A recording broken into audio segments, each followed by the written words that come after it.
Alhamdulillahilladzi khalaqa nura ala qulubil mu'minin wa ja'alaha sababan lisya'adatil amilin al-mukhlasin fatuba liman amana billahi wa man ittaba'a sunnata khataman nabiyyin.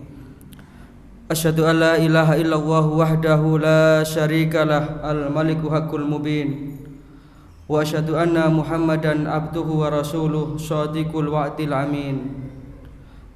Allahumma sholli wa sallim wa barik ala nabiyyina Muhammadin wa ala alihi wa sahbihi ajma'in. Amma ba'du, subhanaka la ilma lana illa ma 'allamtana innaka antal alimul hakim. Rabbi shrah li sadri wa yassir li amri wahlul 'uqdatam min lisani yafqahu qawli. Allahumma amsayna ala fitratil Islam wa ala kalimatil ikhlas wa ala dini nabiyyina Muhammadin sallallahu alaihi wasallam wa ala millati abina Ibrahim hanifan muslima wa ma kana minal musyrikin. Bapak Ibu hadirin jamaah pengajian rutin Sabtu malam Ahad Masjid Nurul Hidayah rahimakumullah.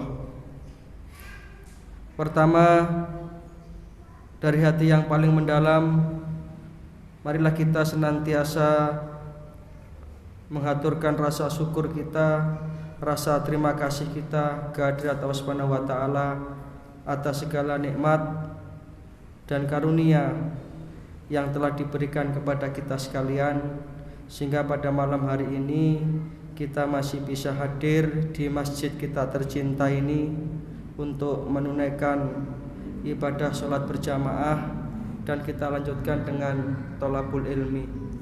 Mudah-mudahan ini akan dicatat oleh Allah Subhanahu wa taala sebagai amal sholih kita.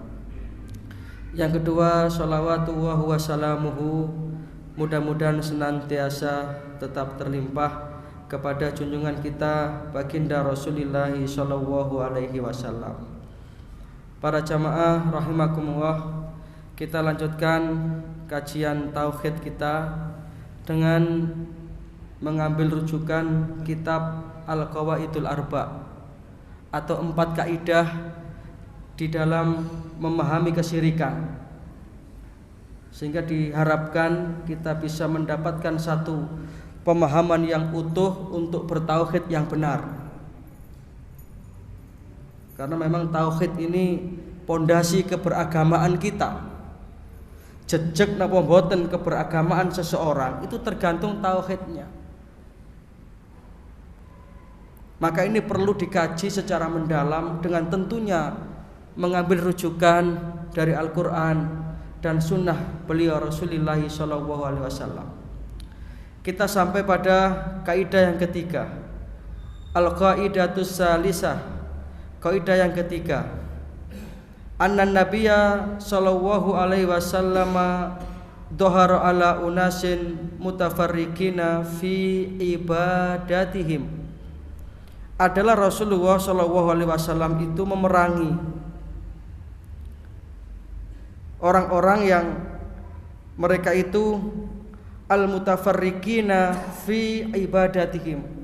Mereka itu melakukan tata cara peribadatan yang di luar tuntunan.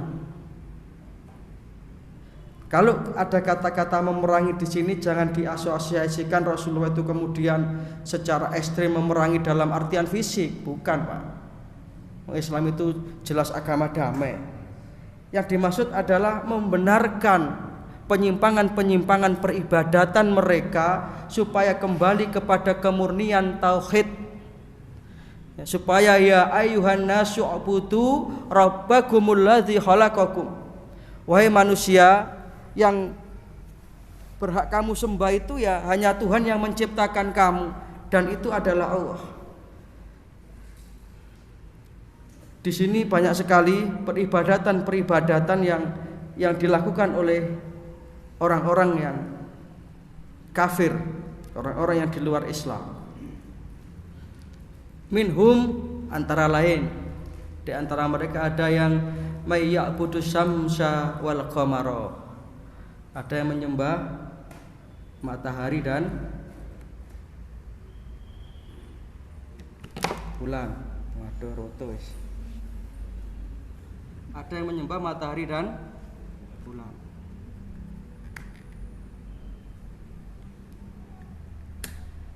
Pun eres.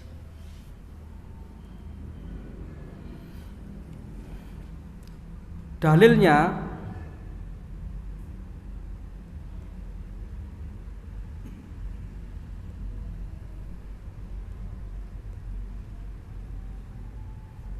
adalah firman Allah Subhanahu wa taala di dalam Al-Qur'an surat ke 41 ayatnya nomor 37. A'udzubillahi minasyaitonir rajim. Wa min ayatihil lailu wan naharu wasyamsu wal qamar la tasjuduna lisyamsi wala lil qamari wasjudu lillahi alladzi khalaqahunna in kuntum iyyahu ta'budun.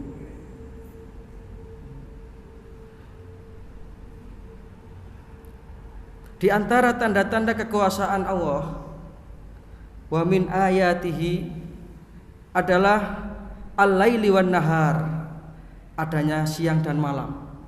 Jadi jangan dikira siang dan malam ini sesuatu yang biasa, Pak. Ya hanya karena mungkin kita berpikiran ini setiap hari terjadi.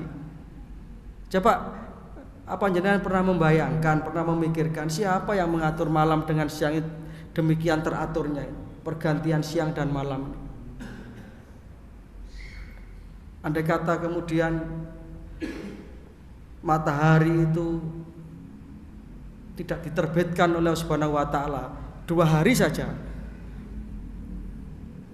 enggak jadi tatanan, Pak, dunia ini. Ini yang termasuk ayatun min ayatillah, tanda-tanda kebesaran kekuasaan Allah, pergantian siang dan malam demikian teratur. Wasyamsu wal qamar, dan adanya matahari dan bulan. Maka di dalam ayat ini dilarang la tasjuduna lisyamsi wala lil qamar. Jangan kamu kemudian menyembah matahari dan bulan itu. Wasjudu lillah, tetapi bersujudlah kepada Allah.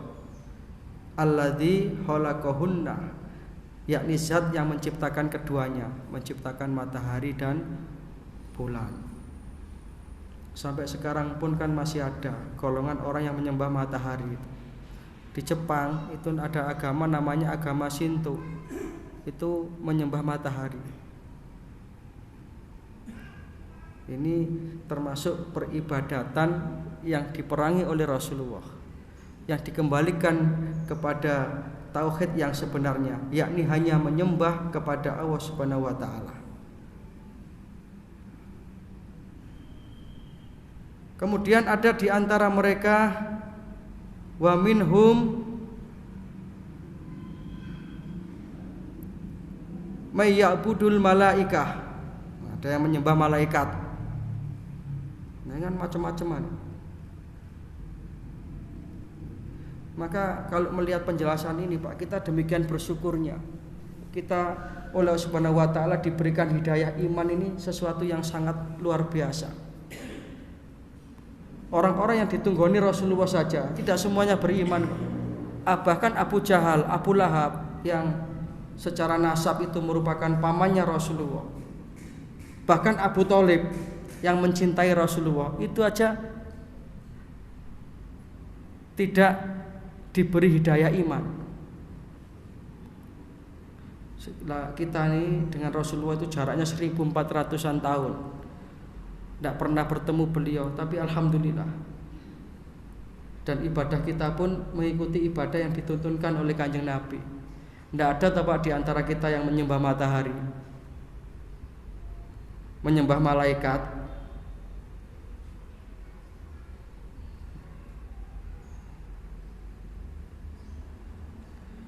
Maka dengan hidayah yang telah diberikan oleh Allah Ta'ala ini perlu kita jaga supaya kita itu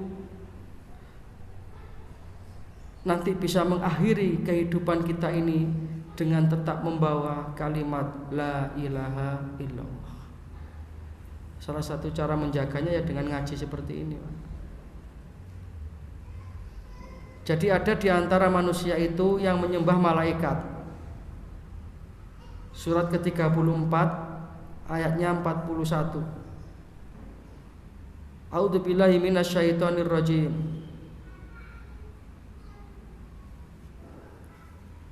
Wa yauma yahsyuruhum jami'a summa yaqulu lil malaikati ahaula'i iyyakum kanu ya'budun.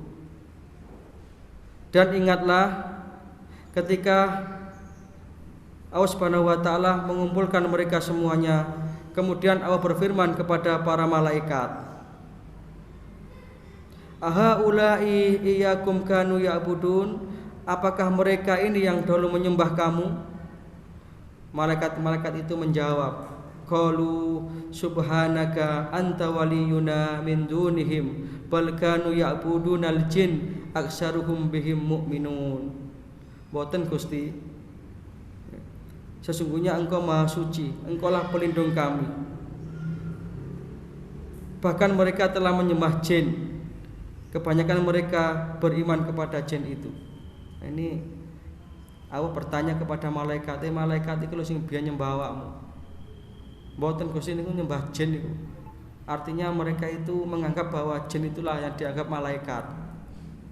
Ini jelas penyimpangan yang jauh.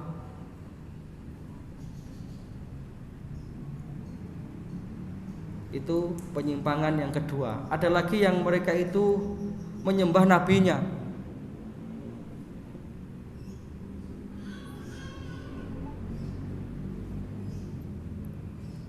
Surat Al-Maidah ayat 116, surat kelima. A'udzubillahi minasyaitonir rajim. Wa id qala Allahu ya Isa ibn Maryam a anta qulta lin-nasi ittakhiduni wa ummiya ilahaini min dunillah. Jadi Allah Ta'ala itu bertanya kepada Isa, hei Isa, apakah kamu mengatakan kepada manusia, jadikanlah aku dan ibuku dua orang Tuhan selain Allah? Ini pertanyaan yang meminta pertanggungan jawab nih. Isa, kamu tak utus jadi nabiku. Apa kamu menyuruh umatmu untuk menyembah dirimu dan ibumu Maryam binta Imran? Nabi Musa menjawab, qala subhanaka ma yakunu li an aqula ma laisa li bihaq. Mboten Gusti, Maha suci Engkau, karena tidaklah patut bagiku mengatakan apa yang bukan hakku. Ini bantahan terhadap kaum Nasrani yang menuhankan Isa bin Maryam. Sampai Nabi Isa niku dijalui pertanggungan jawab kali Gusti Allah. Isa, awakmu asing ngongkon kok moro nyembah ibumu, nyembah kamu. Laqad kafara alladziina qalu inna Allaha huwal masih ibnu Maryam. Sungguh telah kafirlah orang yang mengatakan bahwa Tuhan itu Isa bin Maryam. Maka Nabi Isa mengatakan, subhanaka, maha suci Engkau ya Allah. Tidak mungkin Nabi Isa itu menyuruh umatnya untuk menuhankan dirinya sendiri. Ini jelas adalah penyimpangan tauhid dari umatnya. Bahkan ketika Nabi Isa itu ditakdirkan oleh Allah Ta'ala berbicara di waktu beliau masih kecil, masih bayi, beliau kan mengatakan, qala inni abdullah, aku ini adalah hambanya Allah. Adaniyal kitab, yang diberikan kepada aku Alkitab. Wa ja'alani nabiyya, dan Allah telah menjadikan aku sebagai nabinya. Dan di kitab Injil yang asli pun itu Nabi Isa itu memperkenalkan dirinya itu sebagai Rasul, bukan Tuhan, bukan anak Tuhan. Ya karena memang Injil itu sudah diubah oleh para ahli kitab di kalangan mereka. Wa min ba'di ahlul kitab yuharrisunal kitab. Sebagian ahli kitab itu telah merubah Alkitab. Kalau di Injil yang asli itu jelas Nabi Isa itu adalah Rasul Allah.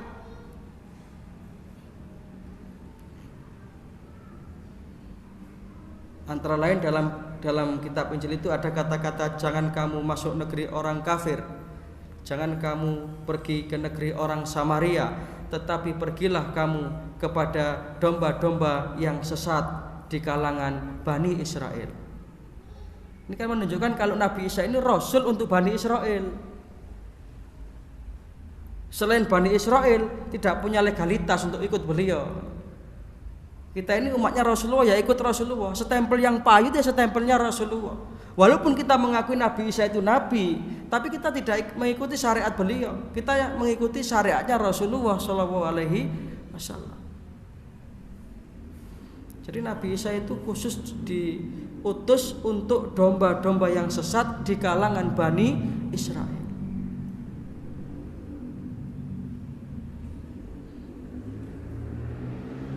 Bahkan ketika Nabi Isa itu mau disalib, beliau itu kan menyeru dengan doanya. Sekira pukul 3 sore berserulah Yesus Kristus, Isa bin Maryam itu. Eli Eli lama sabachthani, wahai Tuhanku, kenapa engkau meninggalkan aku? Itu kan menunjukkan Nabi Isa itu berdoa kepada Allah, minta pertolongan Gusti Allah. Itu Injil yang asli loh Pak, bukan yang sudah diganti. Karena memang selain Al-Quran tidak ada jaminan kitab itu diganti. Kalau Al-Quran tidak ada yang bisa sampai hari kiamat. Karena Allah berjanji, inna nahnu nazzalna dzikra wa inna lahu lahafidun. Akulah yang menurunkan Al-Quran dan aku sendiri yang akan menjaganya. Maka khusus Al-Quran itu dijaga langsung oleh Allah. Tidak ada yang bisa mengubah, mengganti, tidak bisa. Tapi kalau Taurat, Zabur, Injil tidak dijamin oleh Allah. Sehingga sampai hari ini pun orang itu kalau mau memalsukan Al-Quran mesti konangan Pak, mesti ketahuan. Karena memang langsung dijaga oleh Allah. Nah, ini menuhankan nabinya. Karena memang terlalu berlebih-lebihan memposisikan Nabi Isa.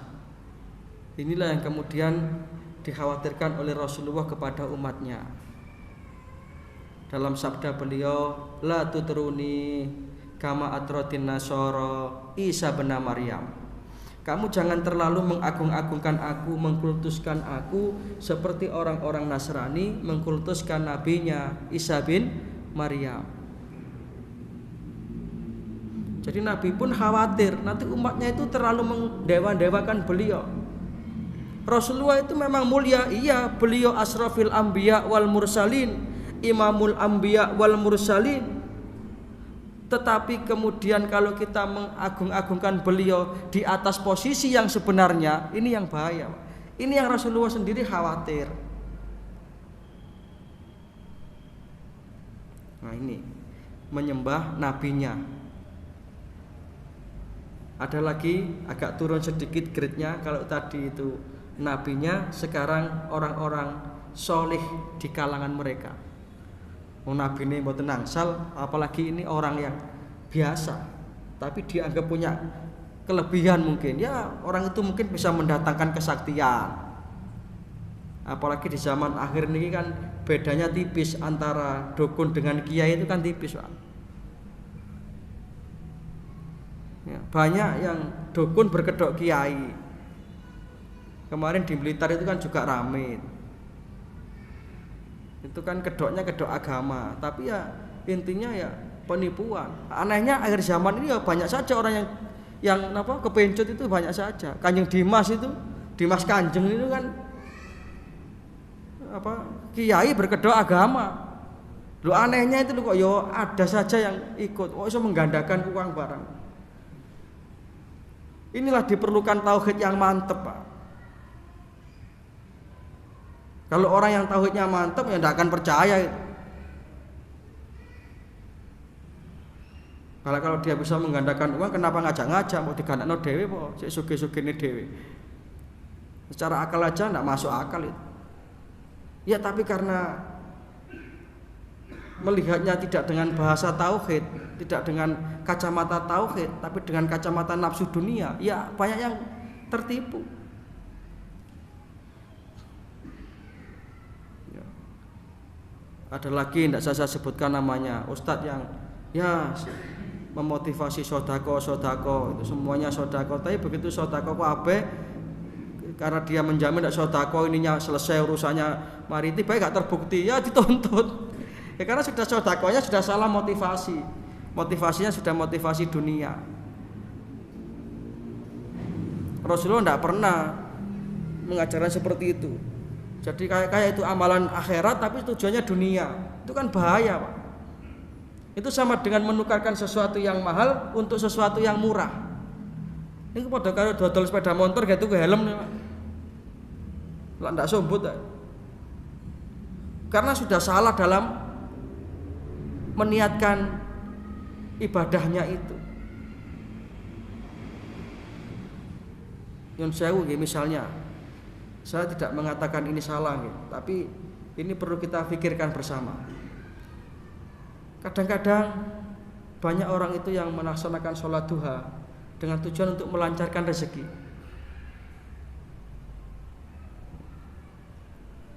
Bahkan kita perhatikan doanya ini sholat duha itu. Allahumma inna duha'a duha'uka wal baha'a baha'uka wal quwwata quwwatuka wal qudrata qudratuka. Kalau sampai sini masih tidak ada masalah Pak. Tapi berikutnya nih, kelanjutannya itu Allahumma in kana rizkina fis sama fa anzilhu. Ya Allah, kalau rezeki saya masih kecantol di dhuwur langit, jenengan donaken Gusti. Itu artinya begitu Pak. Wa in kana fil ardi fa ahrijhu. Dan kalau masih terpendam di dalam tanah, jenengan dalaken Gusti. Kula enteni lho nih, tenan kula butuh tenan. Wa in kana ba'idan fa qarribhu. Lek tasih tebih jenengan cedhakaken Gusti. Sing gak penak sing keri niki. Wa in kana haraman fatahhirhu. Lek niku haram Gusti, nggih jenengan sepuro. Penak to ngoten niku. Kadang-kadang salah motivasi. Salat duha itu sunnah Rasulullah. Bahkan itu yang dipesankan kepada sahabat tercinta beliau. Ausani khalili sallallahu alaihi wasallam bisalasin.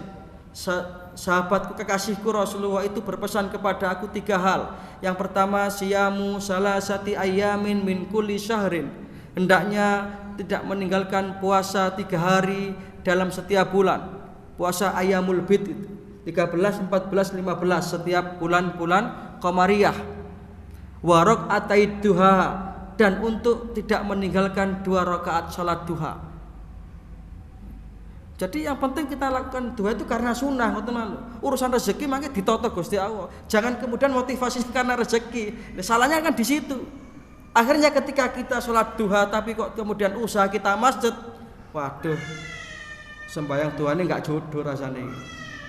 Kan bahayanya kan di situ. Soalnya dongone ngoten niku wau. Niki lek haram kula oleh korupsi nggih jenengan sepuro Gusti, wong kula pun sembahyang duha. Ini jelas kurang pas. Ya sholat duha ya karena itu sunnah gitu aja sudah.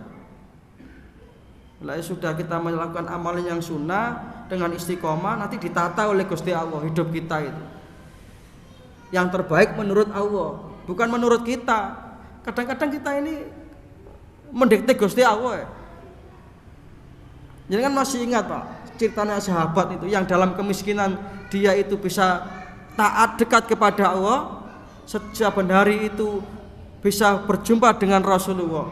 Tetapi ketika kaya dia justru semakin jauh dari masjid. Pernah dengar sahabat ini Pak? Siapa namanya nih Pak? Sinten namanya? Lho kok ada garo bareng. Sa'labah niku lho. Sa'labah itu kan sahabat Nabi yang miskin. Ya jarene wong Malang talarem. Kismin. Kemudian ada sesuatu yang janggal dari Sa'labah ini, saben mantun salat, itu langsung cekekal mesti dandang mulai. Tekone nggih ancen rada disiki, tapi mulai ini cepet. Ngoten niku kali Kanjeng Nabi dititeni mawon. Karena Rasulullah itu kan biasa selesai mengimami salat, beliau itu kan menghadap ke jamaah ya, sambil mengamat-amati ngoten. Sapa jamaah sing ora teko. Oh antok iki gak tau nang kene. Wancane ndek marismu kono. Nah Sa'labah niki mesti dititeni kali Kanjeng Nabi. Yang lain mari salat itu Allahumma antas salam. Lah Sa'labah ini Allahumma lantas jalan. Nanti lamcing. Ya satu ketika karena ini dianggap Rasulullah itu sesuatu yang janggal, ditanyakan Sa'labah, tak titeni sampean ini kok saben-saben mari salat kok terus ndang-ndang kundur iku ana perlu apa ya Sa'labah? Lek jenenge kepentingan kan ya pisan pindho lha iki ben mari sembayang. Donga iku penting lho Sa'labah. Kanjeng Nabi ngapunten Kanjeng Nabi. Kula niki tiyang melarat. Kula niki mboten gadah kelambi gawe sembayang niki lho, mboten gadah kathah. Dadi kula niku mulih ndang-ndang getenan kali bojo kula. Wis pokoke intine niku melarat lah. Selak genteni bojone nggih selak boten ndang salat. Mangane bojone mboten saged nderek ten masjid. Oh ngono Sa'labah. Nggih Kanjeng Nabi. Oh ya wis. Nah kok benjingin niku biasae langsung mulai niki kok rada keri rupane mboten penak dingoten kali Kanjeng Nabi. Lho kok tungaren Sa'labah, gak dinteni bojoe sampean. Ngeten Kanjeng Nabi. Kula niki lak melarat ta. Ya wis seru apa potonganmu ketok. Ngeten lho Kanjeng Nabi jenengan anak nabi ya. Iya, ya wis seru. Ngeten lho Kanjeng Nabi mbok kula nyandongaaken ten Gusti Allah. Supados kula dados tiyang sing ya mboten sugih minimal untuk ibadah itu mapan lah. Insyaallah kula mangke lek duwe kelebihan rezeki rada akeh titik ngono ibadah kula tenang. Niki omongane durung sugih. Janjinya muluk-muluk, janji kampanye kan begitu. Dijawab oleh Rasulullah Sa'labah, qalilun tu'addi syukrahu khairun min kasirin la tutiku. Sa'labah, sing sampean tampa saiki sampean syukuri iku luwih apik. Timbane sampean dikeki akeh sampean ora kuat nggawa, gak kuat derajat. Ngoten nang Kanjeng Nabi. Iya, nggih pun kula tak wangsul. Meneh lah kok Kanjeng Nabi apa maneh? Kaya kula niki kuat Kanjeng Nabi. Pun Kanjeng Nabi nyandongaken mawon lah. Tenan Sa'labah. Tenan Kanjeng Nabi. Wis kula niki wong dalam keadaan begini aja saya bisa istiqomah. Waduh. Mendahnya napa mendahnya itu? Kalau saya diberi kelebihan rezeki, saya tenang, saya berzikir dengan tenang, ndak mikir ekonomi keluarga. Niki omongane wong melarat sing kepengin sugih ngoten. Akhirnya diotot mah Kanjeng Nabi, ya sudahlah. Akhirnya didoakan oleh Rasulullah. Sa'labah engko lek ngono murid teko masjid nang omahku sik dulu ya. Nggih Kanjeng Nabi. Akhirnya oleh Rasulullah dihadiahi 2 ekor kambing perempuan. Kambingnya pas sedang hamil. Ndak usah diurus nggih siapa yang menghamili, pokoknya wedhus meteng ngoten. Kok takon sapa to sing meteng? Ya wedhus lanang. Ki Sa'labah sampean gawa mulih Allahumma rzuq Sa'labah, ya Allah berikan rezeki kepada Sa'labah. Akhirnya betul Pak, kami itu dipelihara. Kemudian melahirkan 2 jadi 4, 4 jadi 8, 8 jadi 16. Berlipat ganda itu sampai akhirnya wedhusnya itu banyak. Mulai kalau kemarin-kemarin itu belum adzan sudah di masjid, niki mulai adzan kayak teko. Gejala-gejala rada mbeliut wis mulai ana niki. Mergo lek wingi kan mboten sibuk wedhus, niki mulai. Lho Sa'labah kok rada telat, Kanjeng Nabi mek ngoten tok. Ngapunten Kanjeng Nabi ya mbek ingangi ngoten. Kula wis leren makani wedhus. Wah, mulai. Suwe-suwe wis komat kayak teko. Sa'labah. Mek ngoten tok Kanjeng Nabi. Sa'labah. Nggih Kanjeng Nabi, kula wau makani wedhus. Niku Kanjeng Nabi saking sabar niku. Lek misale niku sing ngekeki niku wong panjen kira-kira nggih dilokno. Nggih Kanjeng Nabi kula telat makan di wedhus. Oh anjane wedhus. Akhirnya ya mulai salat 5 waktu mulai bolong-bolong. Sampai akhirnya kemudian Sa'labah ini sudah tersibukkan dengan wedhusnya itu sudah. Kemudian satu ketika ditarik zakat oleh Rasulullah untuk menunaikan kewajibannya karena dia sudah kaya. Apa kata Sa'labah? Saya tidak wajib zakat. Mungkin ben kayak aneh Kanjeng Nabi yo. Aku aslinya melarat. Nek ditarik zakat macak melarat. Anu semua tadi ditarik zakat macak melarat. Dilaporkan ini kepada Rasulullah, Kanjeng Nabi Sa'labah mboten purun zakat. Tirose niku dugi panjenengan mboten wajib zakat. Wah, kemudian Nabi mengatakan ya waila Sa'labah, celaka Sa'labah. Kemudian turun ayat itu. Wa minhum man ahadallaha la in atani waha min fadlihi la usaddiqanna wa la akunanna minasyolihin. Di antara mereka itu ada yang berjanji kepada Allah.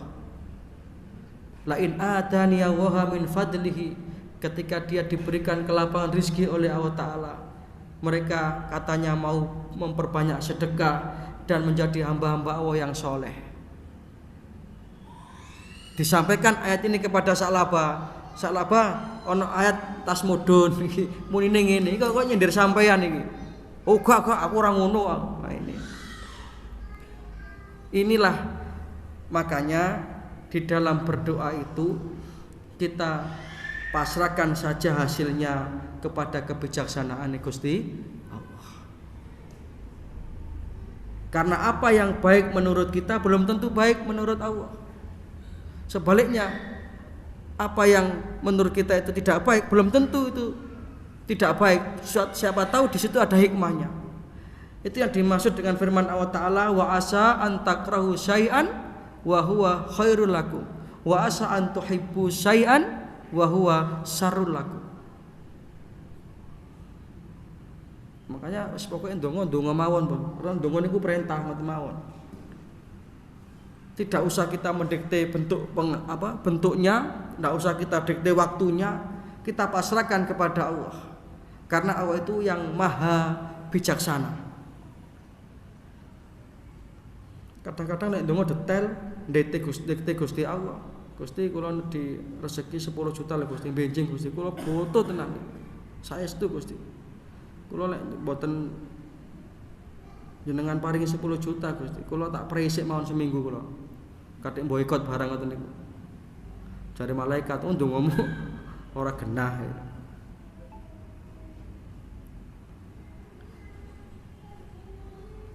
Jadi ada para jamaah, mereka-mereka itu yang dalam peribadatannya menyembah orang-orang yang solih di antara mereka. Dalilnya adalah Al-Quran surat ke-17, surat Al-Isra ayat 56 dan 57. A'udzubillahi minasyaitonir rajim. Qulit alladzina za'amtum min dunihi fala yamlikuna kasfan durri ankum wala tahwila. Katakanlah, panggillah mereka yang kamu anggap Tuhan selain Allah. Nah, ini Allah itu paling marah kalau sudah diduakan. Jadi orang-orang yang menuhankan orang-orang yang solih sampai lebih manut kepada omongan orang itu daripada kepada hukumnya Gusti Allah. Ini kan bahaya. Nanti Allah memanggil mereka itu, menyuruh mereka untuk memanggil celun biyen wong sing mau nut nek donya biyen. Ini kan bahaya ini.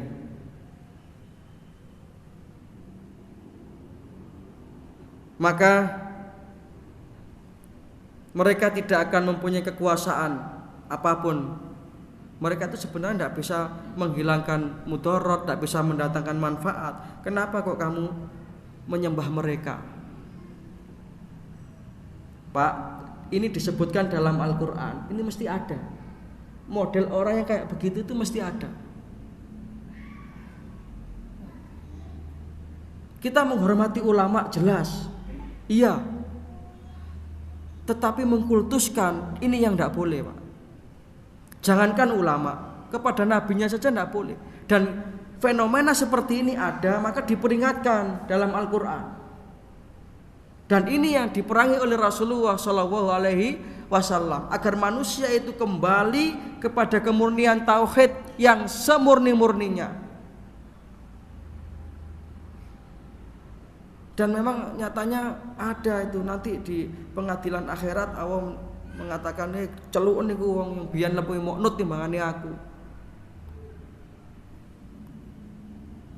Kalau sudah yang sewu ngapunten, kalau sudah yang ngomong itu orang solih yang dia anggap gurunya misalnya, walaupun omongannya itu menentang syariat itu lebih diikuti daripada syariatnya, ini yang bahayanya di sini.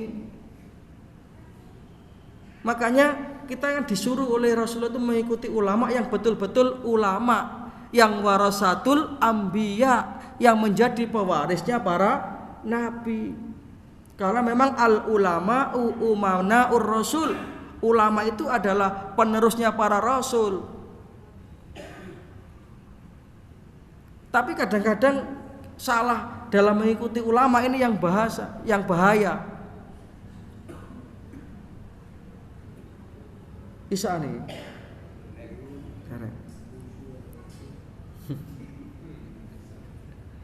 Dan di akhir zaman nanti memang ada itu, banyak itu ulama-ulama yang menjual agama untuk kepentingan dunia itu. Nabi bersabda, wailul li ummati min ulama isu, celakalah umatku kalau mereka itu sudah mengikuti, dibimbing oleh ulama-ulama yang ulama-ulama yang jahat, yang mereka itu yattahiduna hadal ilma tijaratan, mereka itu menjadikan agama ini sebagai tijarah, sebagai barang dagangan, yabi'unaha min umara'i zamanihim, yang itu dijual kepada umarok di zamannya. Nah kalau yang diikuti yang model begini, Pak, ini yang bahaya, itu nanti dimintai pertanggungan jawab oleh Gusti Allah. Nah, kalau ada orang yang dianggap ulama tapi kemudian berfatwa, ya mengucapkan selamat Natal itu boleh-boleh saja dengan dasar toleransi, mengatakan semua agama sama. Kalau itu kita ikuti, wah aku sing ngomong ulama kok sama, ini kudu apa-apa. Loh, ini Quran mengatakan begitu. Inna dina inda wahil Islam, kok dikalahkan dengan omongan ulama. Ini contoh saja, satu contoh. Betapa banyak orang yang terpeleset di sini ini gara-gara mereka itu mengkultuskan orang per orang, tidak kembali kepada kebenaran Al-Quran dan Sunnah yang bayin, yang jelas. Ini rada banter nek ngomong ngeten iki. Mergo prihatin, Pak. Wong Al-Quran itu sudah jelas. Nabi itu sudah dawuh innakum ala bayyinatin mir rabbikum. Kamu tuh sudah diberikan petunjuk yang jelas. Cara barang ngoten wis cetha welo-welo. Iki lho mik, sik ate dibantah maneh. Kudu iki weci. Islam itu jelas, Pak, enggak bisa dibantah kebenarannya. Innakum ala bayyinatin mir rabbikum. Kamu sudah berada dalam satu hal yang jelas.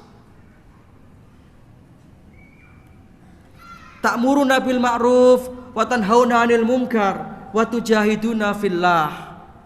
Yang dengan kebenaran itu kamu kemudian saling beramar ma'ruf nahi munkar, berjihad di jalan Allah. Wasatahawaluna an dzalika fala ta'muruna bil ma'ruf wala tunhauna 'anil munkar wala tujahiduna fillah. Tapi nanti perkembangan zaman itu akan terbalik semua itu. Itu Rasulullah yang dawuh. Maka di ketika situasi seperti itu, al-qaimuna bil kitabi was sunnah, siapa-siapa yang tetap berpegang teguh kepada Al-Quran dan Sunnah beliau Rasulullah SAW, kasabiqin al-awwalun minal muhajirin wal ansor, mereka itu orang-orang yang punya kekuatan iman sebagaimana generasi terbaik sahabat itu, minal muhajirin wal ansor. Tapi lek sing itu niku ya enggak masuk niku.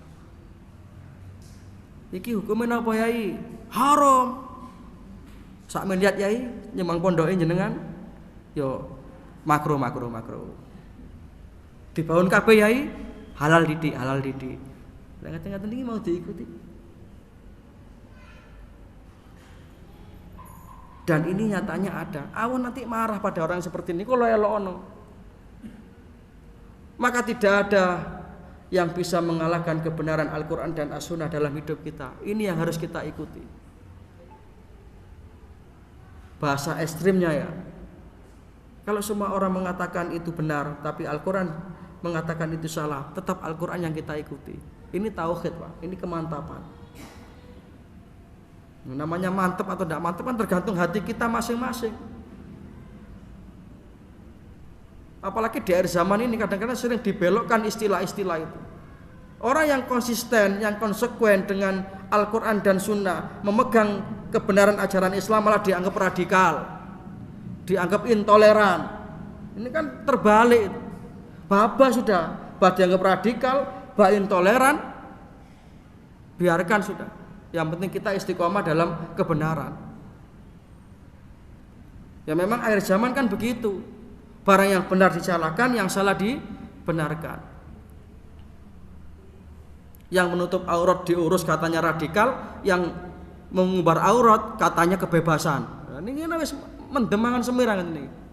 Dan itu terjadi betul sekarang ini, Pak. Zaman sekarang terjadi betul.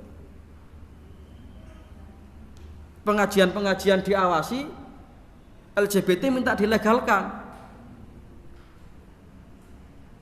Itu jenenge napa?